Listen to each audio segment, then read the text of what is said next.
Hey, welcome in, everybody. Another Just Dubs. It's John Dickinson. It's Greg Silver for KNBR, the sports leader. And a lot to get into, Greg, as we'll just dive right into it. Free agency officially upon us.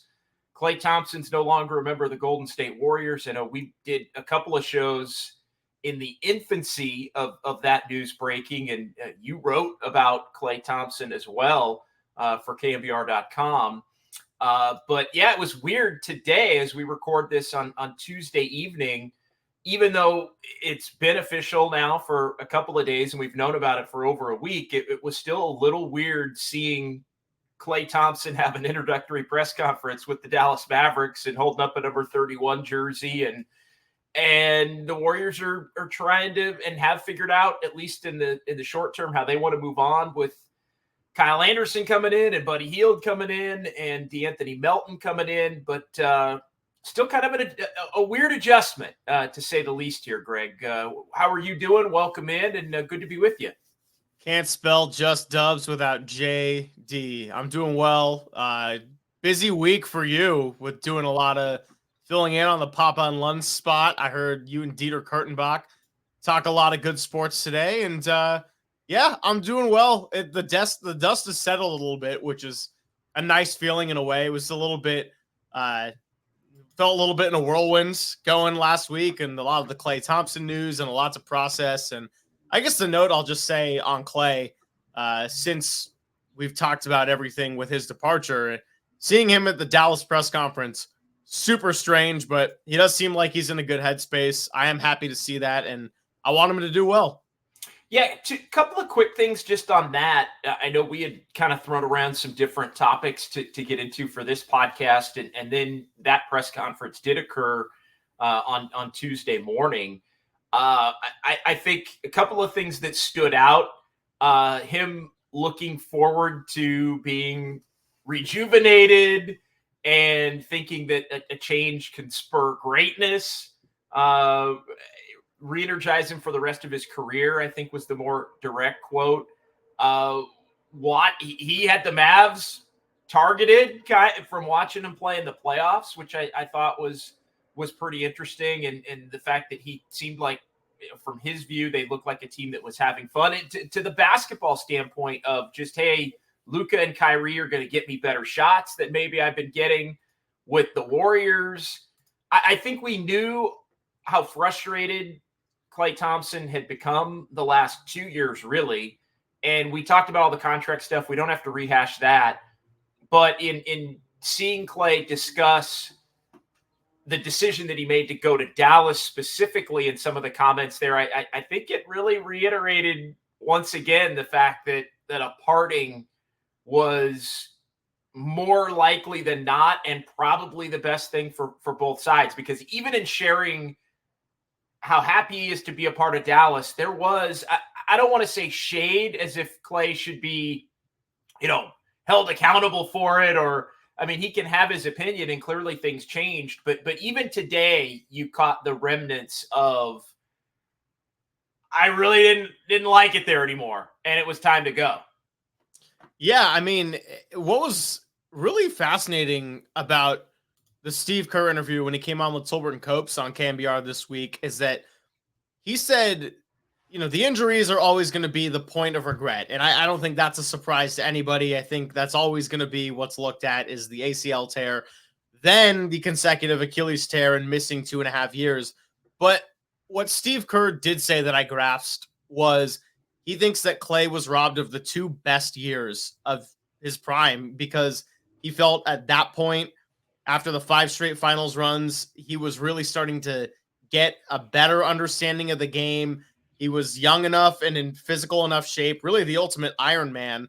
I think he'd only missed 1 playoff game out of 123, and that was actually game 3 of the finals, correct, with the hamstring? Yep. So Klay Thompson was the ultimate Iron Man and just durable player.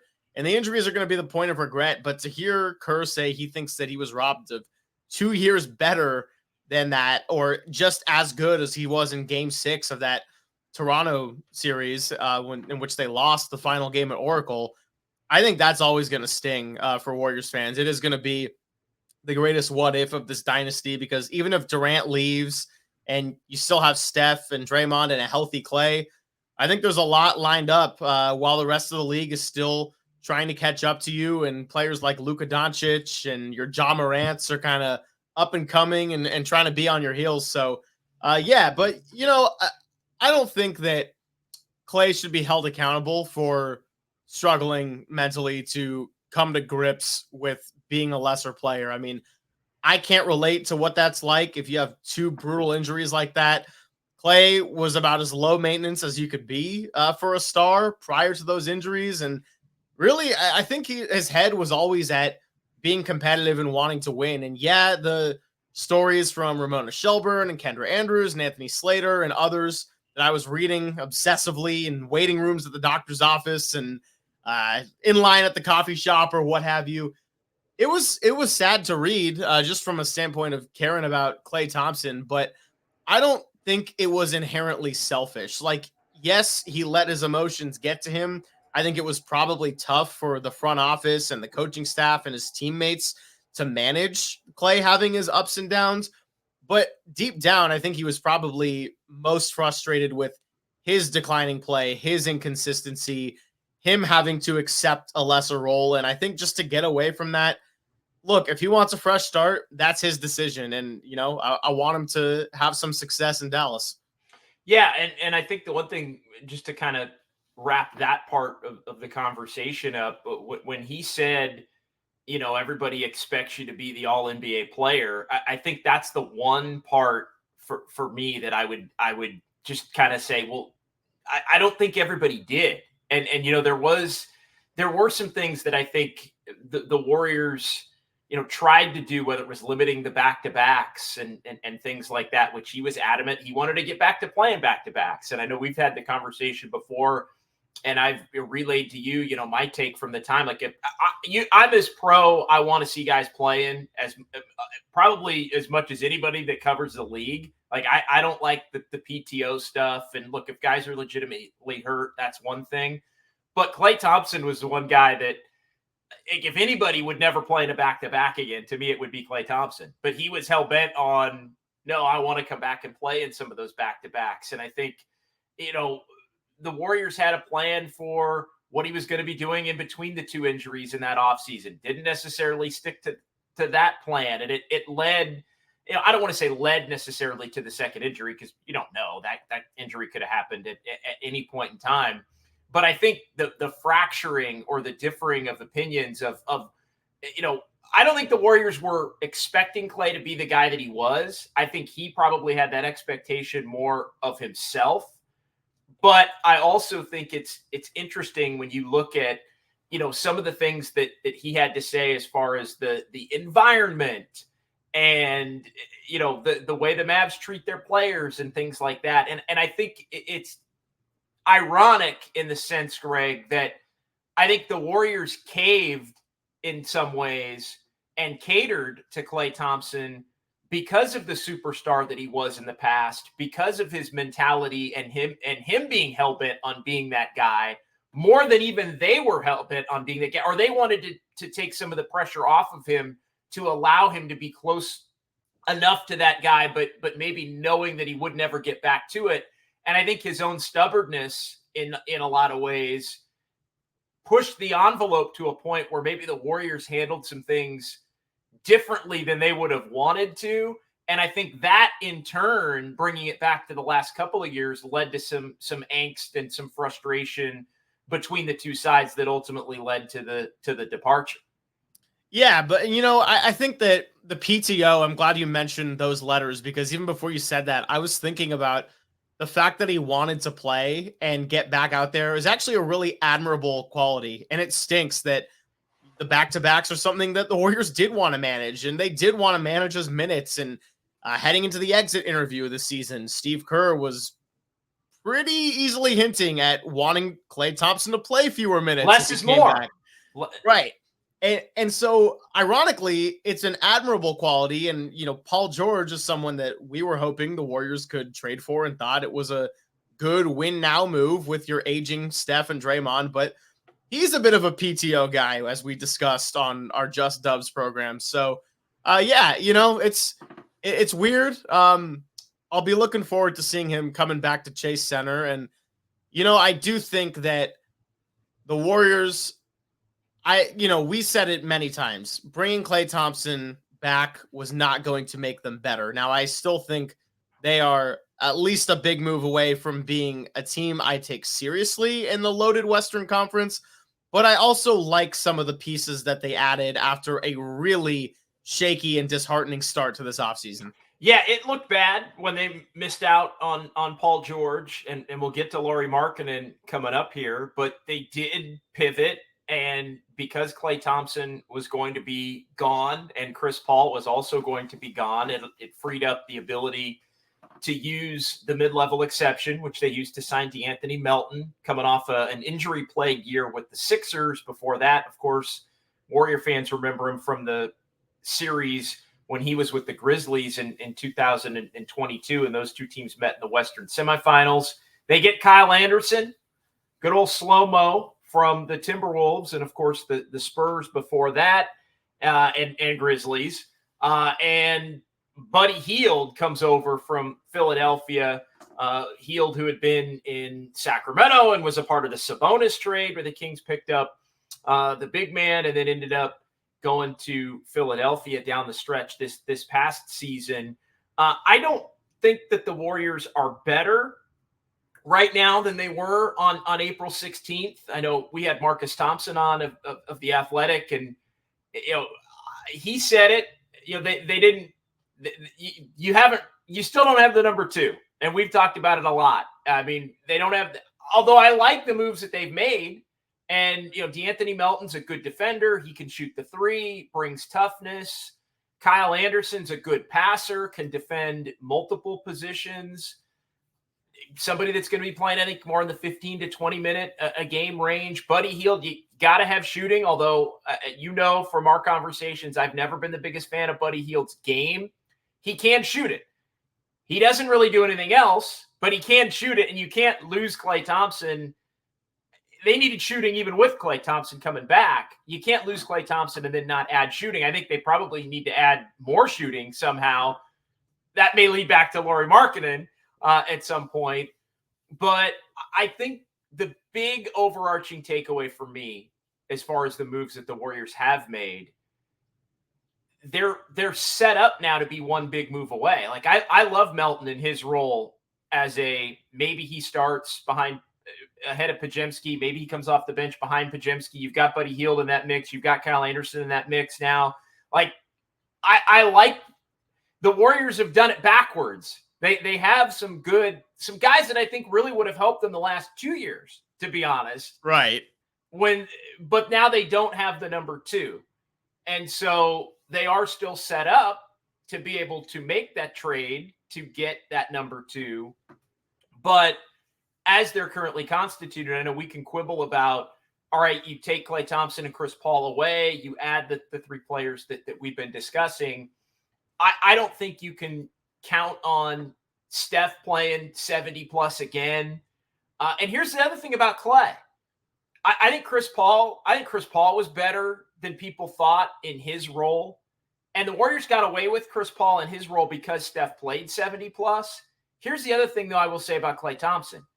As much as he had games that he wrecked for the Warriors last year when he played poorly, and really, we talked about it a lot, the games where Klay Thompson, if he played bad enough, they just could not win that game. They just could not overcome it, almost against anybody on any night. If he played badly at a certain level, they couldn't win it. But there were also a bunch of games where he'd go have a big game in Utah, and they'd win on a Monday night and would basically be the reason they won. And so you don't have that guy that can do it even as often as Klay was able to do it last year. So while Klay wasn't the solution as the number 2 and proved that to be true, they don't have even him doing it. And you can say, oh, well, Kuminga maybe folds into that role. Yeah, maybe, but Kuminga wasn't even doing it as often as Klay was doing it. So to me, I like the moves that they've made. I think when you look at their roster positionally, and we can get into that maybe coming up here, I think they have a real nice foundation, but you got to go make the big move. I think that's really well said.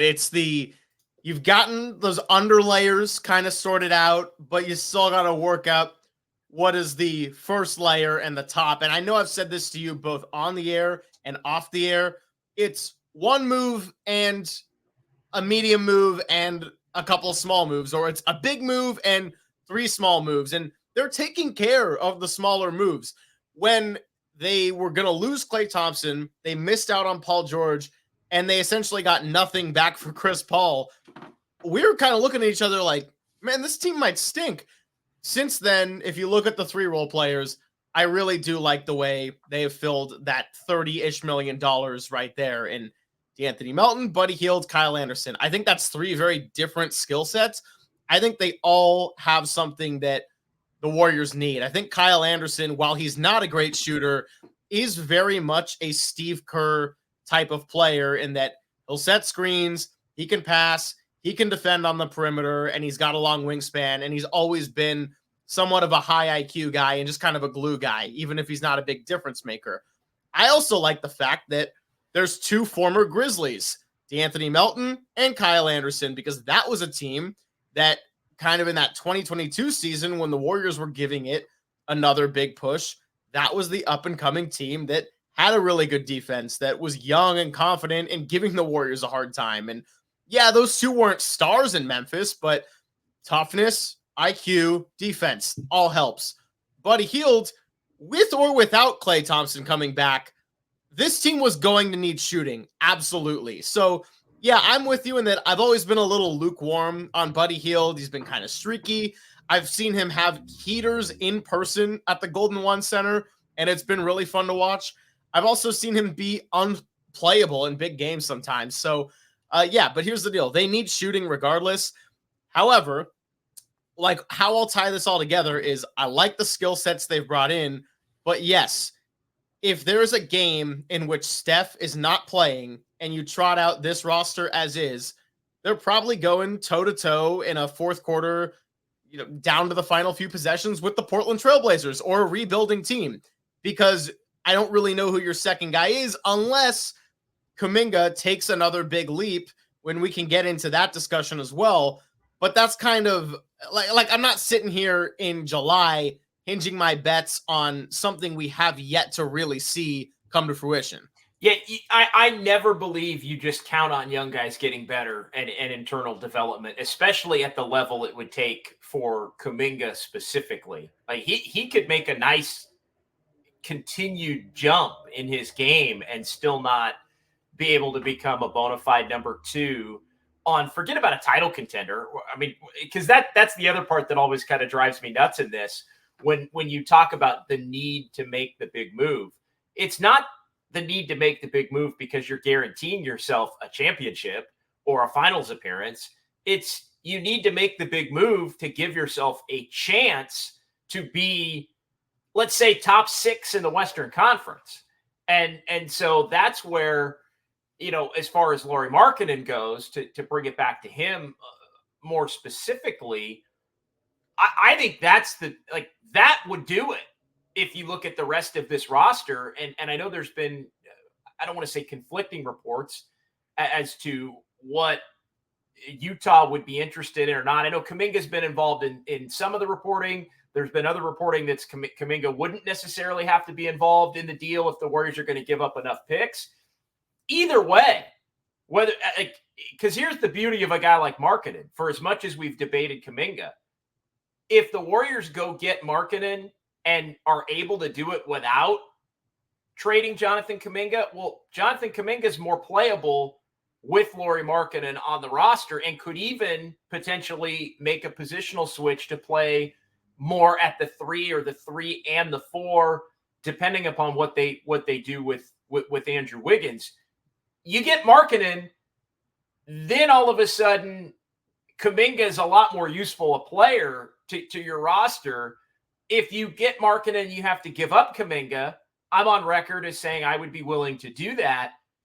If you go that route, then you're talking about Steph Curry I'm imagining Brandon Podziemski, Andrew Wiggins, Markkanen, and Draymond. You've still got TJD, Kyle Anderson, Buddy Hield, and DeAnthony Melton.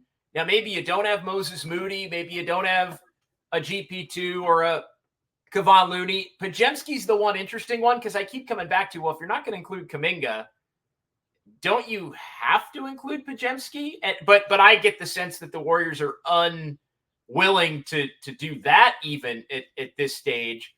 So I still, and I've said this, I find it hard to believe the Warriors could get Markkanen without giving up Kuminga. But I do understand the thought of, well, why wouldn't the Jazz just keep Lauri Markkanen then and pay him as opposed to trade for Jonathan Kuminga, knowing that they're going to have to pay him, whether it's via an extension or via a restricted free agency where he goes out and gets an offer and the Jazz match that offer. So, I mean, it's all fascinating stuff, but I think Markkanen's the one guy where I've been adamant that, hey, include Kuminga in a deal. You could not include Kuminga in a deal, get Markkanen, and still be in a really nice position from a basketball standpoint because Markkanen's such a unique skill set that it would actually allow Jonathan Kuminga to have the opportunity to become more versatile positionally.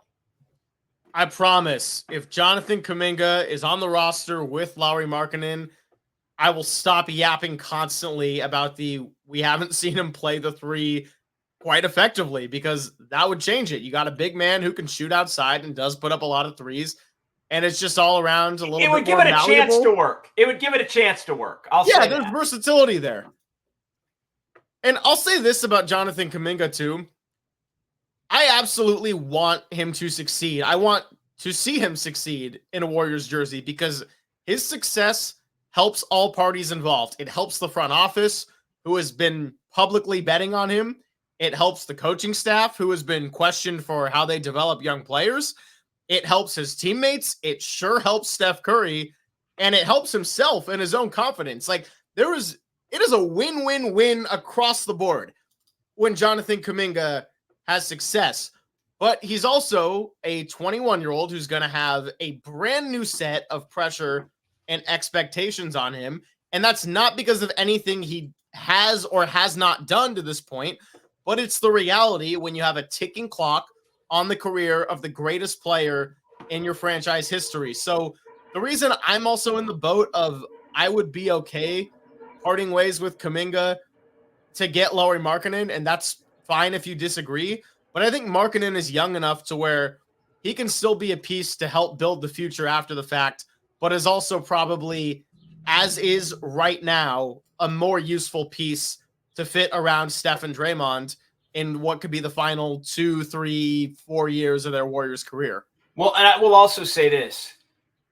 The Warriors not including Jonathan Kuminga in a deal for Lauri Markkanen, if that is a hang-up, that's completely unacceptable. Like, that's the one thing that's the one thing like that. I understand there are different machinations of a deal, and like, I understand the Jazz point of view. If the Jazz are like, well, we don't want Kuminga because we don't really want to pay him $150 million or more. I understand that. And maybe that leads to a path where a deal is consummated without Kuminga being part of it. And I do think the Warriors would have the potential to benefit from that, especially if they could figure out a way to do a package that maybe didn't even include Wiggins, because Wiggins makes enough more money than Markkanen does. You almost could have them all on the roster, move Wiggins next year if you decide to pay Kuminga in a big way, keep Markkanen around. Like, there's a lot of flexibility where you could kind of have your cake and eat it too for this year, and then have the ability to choose which two of the three you want to have on the roster next year. So again, there is a benefit if it can be done that way.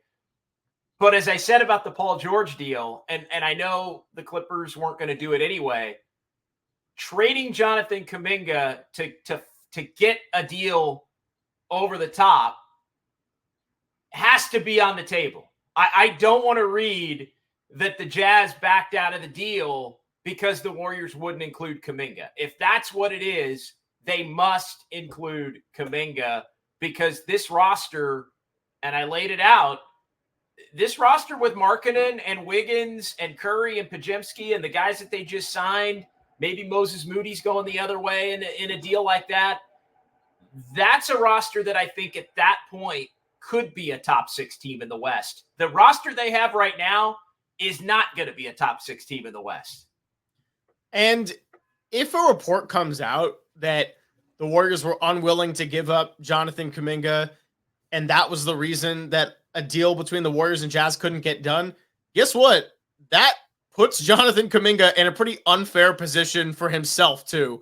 Like, all of a sudden, it's a new set of expectations, and fans are going to get impatient fast, and it's going to go from he's our young guy, he's the future, and I'm excited to see him develop, to, oh my God, I can't believe the final years of Steph stink. And to be fair, I have had a couple of people actually say to me, like online, that they are willing to hold on to Kuminga knowing that they probably won't contend for a title. And that's a perspective that I can wrap my head around. But what's hard is the have your cake and eat it too of they have to keep him because he's an MVP this next year and they need to go all in for Steph. It's like, well, like, it's hard to go all in with a 21-year-old who has incredible athleticism and made a big leap, but is still so raw. Well, and I'll also say this about Kuminga, especially now with Klay Thompson gone, like, their unwillingness reportedly to include him in a deal for Paul George is one thing. Their unwillingness, if it winds up playing out that way, to use him in a deal to get Markkanen, if that, we don't know that that's the case, but if that ends up being the case, that's another little mark. The Warriors not being willing to include him in a deal, it is telling you without telling you what they think of him. It's telling you that they think he is going to be an all-star or a superstar. So at that point, if you're a fan, you're going to start judging him as that, whether he is or he isn't to this point. And so far in his career, not saying he can't get there, but so far in his career, he has not been that player. You add that onto the fact that the Warriors might pay him a super lucrative contract extension before his next game with the Warriors in October of this year. And that adds another target to, like, if you do all of those things and you're the one that's been all over this, and I, even more than I have been, is you sensed a little bit of a shift in the way Kuminga was spoken of within the fan base toward the end of this past season. If he's deemed to be the 2 based on the way the Warriors front office has valued him and not including him in some of these deals, and they pay him, then it shifts from, well, you're hoping a Kuminga leap can get the Warriors back to level X, Y, or Z, to he better get them to that because you're paying him that way, and you have told the world that you think he's that good because you've been unwilling to include him in deals for actual all-stars. This also is actually a good time to remind everyone. I had this written down. So as of Saturday, I believe, per the new CBA, the Warriors can now negotiate rookie extensions with both Kuminga and Moody. They have until the last day before the start of the regular season in October to get those deals done. And if no extensions are agreed upon by the start of games, official games in October, then they're both going to enter the next summer as restricted free agents. Right.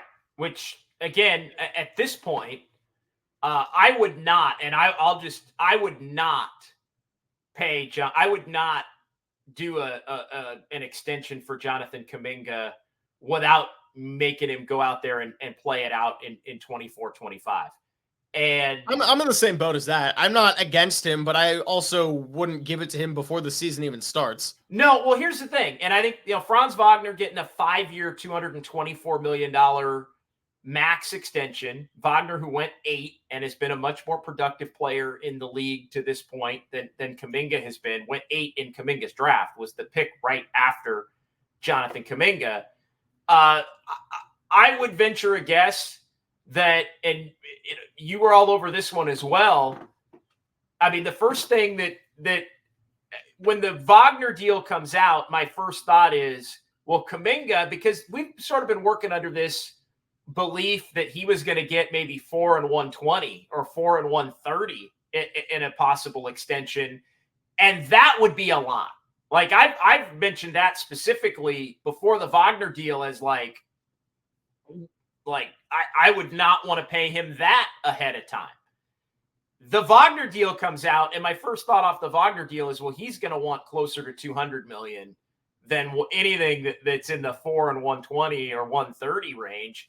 And if you're the Warriors, you can't do that. So I could see the Warriors making him an offer of like 4 and 130, and he's going to turn it down immediately because he thinks, and his camp thinks, that he's as good or better, just hasn't got the opportunity of a Franz Wagner. So I think where this thing is logically headed is the Warriors make an offer in the Jordan Poole range. He declines it, turns it down, and then the Warriors ultimately say, okay, well, we'll let you play out the season. If you play, and here's where I am on it as to why I would play it out. I want to make him earn it. And then if he earns it, you pay it. Like if he goes out and actually becomes a legitimate number 2 by the end of this season, then pay him $200 million at that point. Like that's an easy answer, but I can't do it ahead of time while not having my number 2 currently on the roster. I can't tie myself down to that, where it's like he's the number 2 almost by default because I just paid him. And then what if he isn't? And then the whole league knows he isn't, and now he's expensive, and who's going to want to trade for him at that point in time? So to me, you almost have to say, JK, go get it, and we'll gladly pay you at the point at which you prove that you are. Because I'm not paying a guy that's not a number 2, honestly, more than 140. And even that, I don't want to to me, it's either you're going to take the 130 or 140 over 4 years, or you're going to be a guy that I'm going to want to pay over 200 because you're just that damn good. And you just proved it in this 24-25 season. There's almost no in between anymore for me. I don't think there is. And I think a big reason for that is the ticking clock of the Steph Curry career. Again, it's nothing he has or hasn't done that is a punishment that has been bestowed upon him if he is the second best player and expected to be future of the franchise. But that is the reality of the situation. And I'm totally with you. If it gets to a point where a year from now, we're sitting here and saying, you got to keep Kuminga. I'm glad they paid him. He is the number 2 and future number 1 of the franchise. Great. Pay him the money. Like I'm not rooting against that by any means, but you have to also look at the history of recent, which you just brought up. Jordan Poole, bad contract, proved to be a bad contract. Andrew Wiggins proved to be a problematic contract. But you know what the difference between Poole's extension and Wiggins' extension and Kuminga's potential extension is? Well, those 2 guys helped them win titles, and were a title. Together. But there is a ring on the finger of everybody, right, because of Jordan Poole and Andrew Wiggins having very important contributions. And that is not to say that it is Kuminga's fault that the Warriors did not make the playoffs and he didn't get to have that experience last year. But the point is, I gotta see something. Like I've said to you, I think also on and off the air, you've had moments in recent memory where guys like a Tyrese Maxey or a Ja Morant, or more recently an Anthony Edwards, you see them play in a playoffs for the first time, and they're going up against a more experienced team. They're probably not going to the finals, and they're not the best player on their team in every case, like a Maxey, but you kind of watch and you go, oh, damn, this guy's here for the big boy ball, and he is for real and probably going to be a future big time player in the franchise. I need to see that kind of moment in a postseason run or a series at least to be like, okay, pay him. No doubt. And he hasn't had that opportunity in part 2 years ago because he wasn't good enough. And last year, I think, the team wasn't good enough and the injury. So I'm not going to necessarily hold last year against him.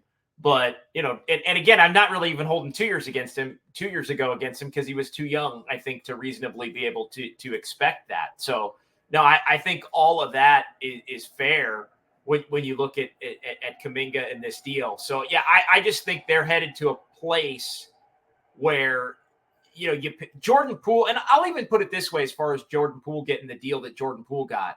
And yes, and Wiggins too, they helped them win the title in 2022. But the other part is Jordan Poole was a far more productive player up until that point in which he got paid than Jonathan Kuminga has been to this point of his career. Jordan Poole was the Warriors' second best player up until January of that 21-22 season. He was starting in the backcourt next to Steph, averaging 19 points a game on a team that was 18-2 and a team that was 31-13, basically at the right around the time when right after Klay Thompson had come back and Poole had gone to the bench, and then Wiggins was the number 2 that nobody told was actually the number 2 for a good chunk of the playoffs. So all-star starter.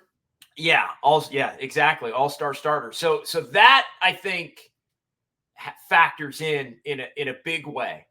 Those guys were more productive to this point in their careers with overall and their Warrior careers, more specifically to the case of Wiggins, to where they earned the deals that they received at a greater rate than Kuminga has to this point. So again, I think you play it out. I also want to see Kuminga have a good attitude, have something to prove, deal with a possible position change if he ends up needing to have a position change. I think he did have a pretty good attitude shift, especially post Decky's passing. No, he did, but I think it has to continue on. Like, it has to continue, even though they don't pay him, right? Even though they don't pay him ahead of time, because let's be honest, if the Warriors make him an offer that he declines, and the Warriors always make their guys work for it, right? The Warriors are not just handing Kuminga a max or a $200 million deal, at any point here. Like, they always make guys, they make Klay think he wasn't going to get max, make Steph think, oh, you're not going to get the trade, the no trade clause. Draymond, I'm going to have to go to Memphis. They kick it into gear.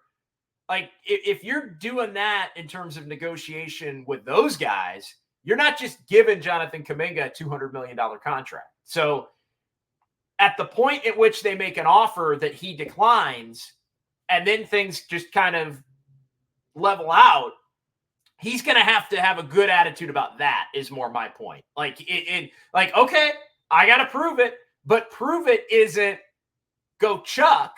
Prove it is I got to be a player that contributes to winning, maybe at a new position, depending upon the roster construction. And if I do that, I'm going to get paid. I will say this, though. If he can develop a consistent enough jump shot to where you're good with him pulling up and taking shots at an efficient enough rate, and with the power that he drives to the rim at, that could be a highly more productive offensive player. Because if you're making defenders who are probably going to be less athletic than him, just based on the average NBA player, if you're making him respect the jump shot and the drive, he could get real good real fast. He could, no doubt. Again, but it also has to, because the Warriors have made these other acquisitions, it has to be in the context of, like, you have to win, and you have to also say, is he the number 2? So to me, there's just too many unknowns to where I'm comfortable enough if I'm the Warriors paying him more later, knowing full well that he's earned it, and knowing full well, at the time in which you have to make that decision, what the ceiling truly is for him. Like, I'm more comfortable doing that than trying to save a little bit ahead of time while also dramatically overpaying for where he is right this second, if that makes sense. Yeah, and I'm totally with you on I would wait to see him flourish before you commit to a bigger contract. And he's controllable. Like, that's the other thing. Like, there's no panic in, like, he's a restricted free agent. I've said this a bunch of times. If the Warriors want Jonathan Kuminga on their team, he will be on their team for the next 5 years, this coming year, and at least 4 more. Like, it is guaranteed. If the Warriors want now they may have to pay a little more here or there, depending upon how it all shakes out. But Jonathan Kuminga right now, do the math, 25, 26, 27, 28, 20. He will be on the Warriors at least through the summer of 2029, as long as the Warriors want him to be. What do you say we kind of close things out with a little Western Conference wider scope discussion and the native town of JD's Sacramento Kings getting DeMar DeRozan over the weekend?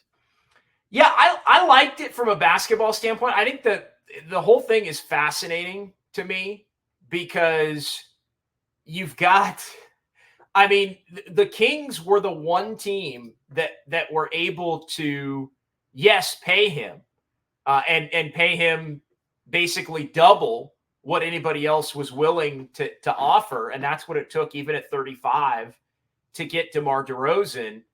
But they had the ability to move assets around to allow for a trade. And they were willing to pay more over the course of the deal than the Lakers, Clippers, and Heat were willing, but also able to facilitate. Like, you got to have players that you can offload to be able to make that kind of a deal. And it's a unique situation because I would guess DeRozan probably would have rather gone to Miami or the Clippers or the Lakers, but those teams nobody liked their players as much as San Antonio willing to take Harrison Barnes for a year. Now, the Kings did attach a pick swap in 2031, which could work out significantly in the Spurs' favor, that unprotected swap. But I don't know. Even though he's older, DeRozan, they basically turned Harrison Barnes into him, which is what they wanted to do. How many times have you heard me say they want to trade the guys that they're sick of for somebody better? And I think they did that. And so, it's fascinating from a basketball standpoint also because, like, I think they can make it work. But he plays slow. They play fast. He's more of a half-court player. He needs the ball in ISO a lot of the same spots that De'Aaron Fox needs the ball in. Are they bringing him in to be a number 1, even though he's 35? Or is he going to be the number 3, which I think he probably should be the number 3? But then they've got some weirdness with their whole pecking order because I think Fox likes the accolades of being the 3, being the 1, but doesn't actually like everything that comes with being the 1. So I think there's some risk involved. Absolutely. But also, I like it for close game situations. I mean, DeRozan's clutch, Fox is clutch. Yeah, although even that is like, are you going to take turns, or are you going to? Because if you're like giving it to DeRozan, then what is Fox doing? Like, it's interesting. Now, maybe they're running pick and roll together, and you've got Sabonis, down by the basket, ready to clean up the boards. You've got Keegan Murray and Monk maybe spread out. So I from a basketball standpoint, I think it works. It's not a no-brainer because he's 35 and the amount of money that they paid to get him. They were in a position to be able to do it because they didn't make a bunch of panic moves at other points. And so I think they deserve credit for that. I don't know. I find the whole thing really fascinating because it's not, I like him more for them than Ingram or Kuzma. Like, I think, Kuzma for Barnes would have made him worse. I think Ingram for Barnes probably makes him better when Ingram plays, but Ingram might play 30 fewer games than Barnes. My take on Harrison Barnes. I think Harrison Barnes is a pretty underrated player, actually, for as maligned as he is was with the Kings and even was with the Warriors before that. Like, teams always want to upgrade off of him, but it's got to be somebody that is a bona fide for sure upgrade. I think and I also think even though they paid him a lot, it's 2 years. I think they're guaranteeing him 50 something I guess it's closer to 60 for the 3 years, even if he ends up with the non-guaranteed portion of the third year. But for them, it's like, you're probably not going to get somebody to take that money anyway. Your other guys are locked in. Like, it seems like a calculated, worthwhile risk. And I think the high end for them, if it works, is they're now more protected. Like, they can deal with an injury and make it through. They're going to win a lot of regular season games. And I think the GAF level of the Lakers, Clippers, and Suns is going to go down. I think the Kings' GAF level is going to go up because they had a disappointing year last year, finishing 9th and not making the playoffs. And then you're adding DeRozan. And I always believe, Greg, sometimes you got to add talent just to stay the same. And I think the Kings were in that position where they had to add talent just to say. So I think they're going to stay the same. I think their GAF level's up. I think some other teams' GAF level is down. And so I think this move probably gets them from 9th to 6th or 5th in the Western Conference in the regular season, which gives you a chance to win a series or maybe not win a series, depending upon who you play. And that kind of gets them back to where they were when they played the Warriors a couple of years ago. And with how loaded the West is, all you can really ask for is a chance to make a run. Like, there's no, you're in the top 3-4 teams unless you're Boston or probably Denver. Minnesota's got expectations now to get back. But like a lot of, Dallas made the finals as a 5 seed. They got hot at the right time. They had a great push, and we'll see if they can do it again. But it's going to be a big cluster. I don't see this for Sacramento, though. I don't see them make a run. I think they could win a round. I don't think they're OKC or Minnesota or Denver or Dallas. So I don't think it's but I don't either, but they're also doing un-Kings things this offseason. Like, when there was the whole Mike Brown dispute, I was like, oh geez, like they're going full Kings. Like, you want to get rid of Mike Brown? Yeah, somebody got to the owner there. Yeah. By the way, said, hey, don't do this. I think the San Antonio Spurs, I think we could be talking play-in or better for them. Like, that's a roster where outside of Wemby, I like Devin Vassell, and then it's just kind of a bunch of guys who I don't know if they're going to have prolonged NBA careers. Adding Chris Paul and Harrison Barnes, and by the way, Harrison Barnes should not be maligned in Warriors country. Like, okay, he had a rough 2016 finals. Dude was on a 73-win team in the starting lineup and hit some big-time shots. Game 1, overtime, 2015 NBA Finals. I was there. That was awesome. He's a pretty solid player, man. Like, just upgrading to 2 very solid, experienced, and intelligent players to put around Wembanyama, that could go a long way. Yeah, I think so. That one fascinates me. Also, like, I saw the Windhorst Tim Bontemps podcast, and they were kind of kicking around. I think Tim McMahon was the other one on there, and they were talking about the Spurs maybe being better. And I think Windhorst and Bontemps, whose opinions I respect, especially Bontemps, I've done a couple of shows with him in my prior life, and he knows the league pretty well. And I think him and Windhorst both thought, yeah, Chris Paul and Harrison Barnes are perfect, like OG leadership type dudes to put around Wemby, but also still aren't good enough to where you're going to win a lot. So you're almost building a foundation of culture while knowing that you're probably still not going to be able to win enough with those guys, and you still get a top 5-7 pick, win it all. Basically, kind of a faux tank, like a tank that looks like you're not tanking, if that makes sense. Okay, yes, but I'm also like totally on my heels when it comes to that alien. Yeah. Makes sense. Makes sense. All right. So good stuff. I think we can wrap it on that. Anything else we didn't get to? Don't think so. If you like, subscribe, share with all your people. Offseason podcast, that's big. Your hate comments, we sometimes read them too, but for the most part, the people that come into the chat or the comments section, part of our Dubs devotees family. And look, we welcome it all. So we have haters. We have haters in the chat. We have haters. No, we don't have. We're not live right now. Well, no, okay. I thought you were saying like maybe the comments of the podcast. But I don't know. It's social media. I'm just kind of conditioned to it at this point. How about Paul George confirming the Warriors were his preferred destination?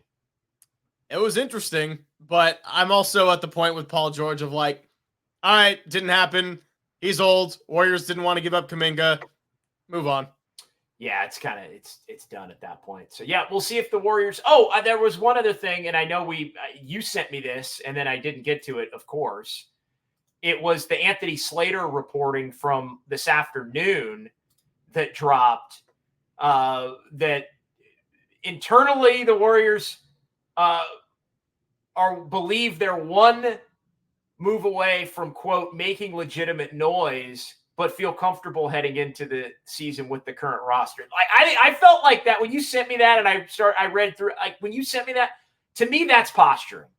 Like that's trying to play it cool more than they like. I think they know that everything that they've done to this point. I think this is a good place to have a final thought. I think they know everything they've done to this point is really good if they can make the big move.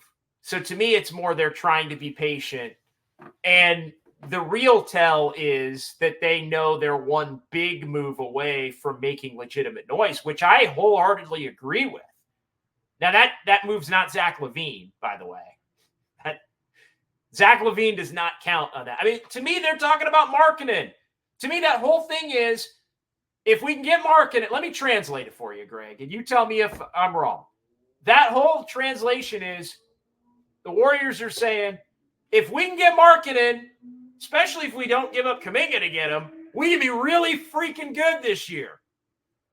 But the Jazz don't want to trade us Markkanen, so we're good. We're not going to beg. We're not going to bump the offer up. We're fine with our team going into this year, even if we're a 10 seed again. We're fine with it because you don't want Danny Ainge to think that he's got even more leverage than Danny Ainge already believes he has, and to be honest, may very well have, at least at this point. Yeah, I mean, I did send that to you knowing both what my reaction was inside and what your reaction was going to be. So it was a nice, fun midday find right there. Do you believe any of it? I think you translated it well. I think they know deep down, like, this team is a 10 seed-ish. Different version of the same. Yeah, I think they're a again, but so much of it is contingent on Curry being healthy. Like, like I said, Curry's not playing. All of a sudden, you're going toe to toe with rebuilding teams. He misses 25 games instead of 12, and it's a 35-win team at that point at most. So I don't know. To me, it was just a matter of, and I think it's Markkanen specific, because there's nobody else out there right now that would bring I think Markkanen, even more than, LaVine, forget about LaVine. Brandon Ingram, to me, doesn't do it at the level Markkanen would, because Markkanen would make Kuminga playable at a different position, a position that maybe he wants to play. And so, I mean, Markkanen in every way possible, whether Kuminga is part of it or not, makes the most sense because he is a bona fide number 2 scorer in ways that the Warriors need another shooter.